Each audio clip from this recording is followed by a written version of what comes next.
Hola, este vídeo pertenece al bloque 2 del curso y vas a ver los tipos de datos. En R, como en cualquier otro sistema, existen los tipos básicos numérico, el entero, que se representa con el número seguido de una L, el formato string o la cadena de caracteres, que son cadenas de caracteres entre comillas, y los valores lógicos, que son el true y el false, y que también se representan con una T y una F. Las fechas son un tipo muy concreto de datos para las cuales existen múltiples formatos en R. Concretamente están date y POSIX, la familia POSIX-CT, que son las fechas que incluyen la hora en una zona horaria determinada. Para saber más sobre estos formatos conviene consultar la ayuda POSIX-CT o de date. Conviene saber que con las fechas se trabaja como sigue. Normalmente se introduce una cadena de caracteres y después esa cadena se transforma mediante una función como as.date. Sin embargo, si se va a trabajar mucho con fechas, conviene saber que existe el paquete Lugridate, que al igual que otros muchos procesos tediosos del Data Science, pues optimiza mucho el tratamiento de fechas.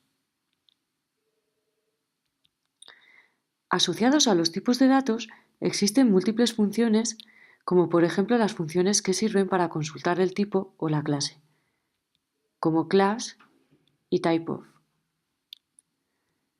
También existen la familia is seguido del tipo, que sirve para consultar si un objeto dado es de un determinado tipo y devuelve true o false. Para crear conversiones entre tipos de datos se utilizan funciones de la familia as. Y seguido del tipo. Por ejemplo, asNumeric de la cadena 4,5 devuelve el numérico 4,5 y as.logical de 1 devuelve true. Hay que saber que en R muchas veces ocurren conversiones implícitas, que son aquellas que pasan al operar sin que lo pidamos expresamente. Por ejemplo, si hacemos 1 más true, R internamente primeramente convierte true a 1 y después calcula 1 más 1 y devuelve 2. Existen conversiones más sutiles como esta. Si hacemos class y entre paréntesis el entero 2 por el numérico 14,5, R primeramente convierte el entero 2 al numérico 2, multiplica eso por 14,5 y finalmente calcula la clase de ese resultado, que es numérico. Cualquier variable o valor contiene un tipo de datos que se puede consultar con la función class. Por ejemplo, class de 4 devuelve numeric. Class de 4,2 también devuelve numeric. Las funciones is. Y la clase también sirven para verificar si un objeto es de esa clase y devuelven true o false. IsNumeric de 4,2 me devuelve true. Hay que tener, para el tipo de datos entero, hay que tener en cuenta que isInteger de 4 me devuelve false, porque los enteros en R se definen poniendo una L por detrás. Ahora sí devuelve true. Por ejemplo, si asignamos i igual a 3L, fijaos que en el entorno ya aparece una variable i de tipo entero con valor 3L.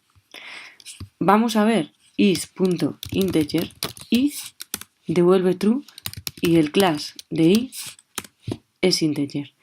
Sin embargo, isNumeric de i también devuelve true, porque los enteros son también numéricos. Ahora,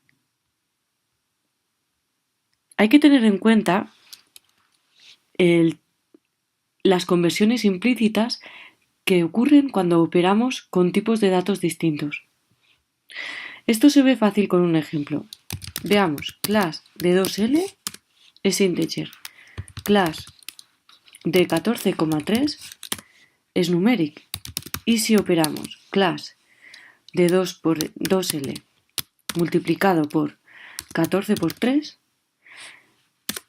Bueno, pues esto de dentro se ha convertido a numeric, porque, claro, es la conversión más lógica. Entonces, bueno, son cosas que hay que tener en cuenta. Es decir, is integer de 2L por 14,3 me va a devolver false. Esto hay que tenerlo en cuenta porque muchas veces haremos conversiones implícitas sin que nos demos cuenta. Y cuando encontremos las fuentes de intentemos buscar por qué falla alguna función, muchas veces puede estar entre los motivos. Bueno, veamos ahora los datos de tipo string. Existen dos formas fundamentales, el carácter y el factor. Por ejemplo, si yo creo la variable x con valor entre comillas xbar, entre comillas significa que esto es una cadena de caracteres, me crea una variable de tipo carácter cuyo valor es xbar. Bueno, la clase de x es carácter y es carácter devuelve true. Vale, el otro tipo de tipo de datos de cadena es el factor. El factor es una cadena de caracteres pero que tiene niveles definidos.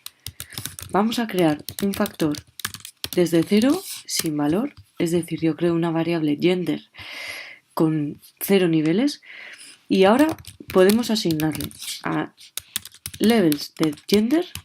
Los factores tienen levels, entonces ahora vamos a asignarle un vector con dos valores, male y female. Ahora cuando veamos los vectores ya veréis por qué pongo esta C. Ahora los niveles de gender son male y female. Esta variable gender no es carácter, es factor. Por lo que veis que son dos cosas distintas. Otro tipo de datos importante en R son las fechas. Podemos crear fechas con múltiples funciones. Por ejemplo, la fecha de hoy se crea con la función sysdate, a la que no le paso ningún argumento, y entonces me crea una variable que se llama hoy de tipo date, cuyo contenido es la fecha de hoy. Puedo crear esta misma fecha con la función as.date, pasándole como cadena la fecha de hoy, 2014-12-30. Puedo hacer esto mismo en dos pasos, primero creando la cadena 2014-12-30 y después generando la fecha 1, as.date, vamos a llamarle fecha 2, as.date de cadena. Para que veáis que fecha 1 y fecha 2 son idénticos, vamos a utilizar la función identical, que lo que hace es determinar si dos objetos que le paso son exactamente iguales. Fecha 1 y fecha 2 son exactamente iguales. Y fijaos ahora que esto ha devuelto true, y es que esto es otro tipo de datos importante en R, que son los datos lógicos. True y false son datos lógicos. También podemos usar T y F indistintamente, class de T y class de F. Identical de T entre T y true es true, ¿vale? Pero daos cuenta que si utilizo minúsculas, esto no funciona. Es decir, los tipos de datos lógicos son siempre en mayúsculas. Por último, vamos a ver que si yo opero con true y false, ocurrirá una conversión implícita. Es decir, si yo hago true más 2, true se convierte en 1. Si yo hago false más 2, vemos que false funciona como 0. Sin embargo, de por sí, 0 y 1 son numéricos. En este vídeo has visto lo más importante sobre los tipos de datos básicos. Muchas gracias por tu atención.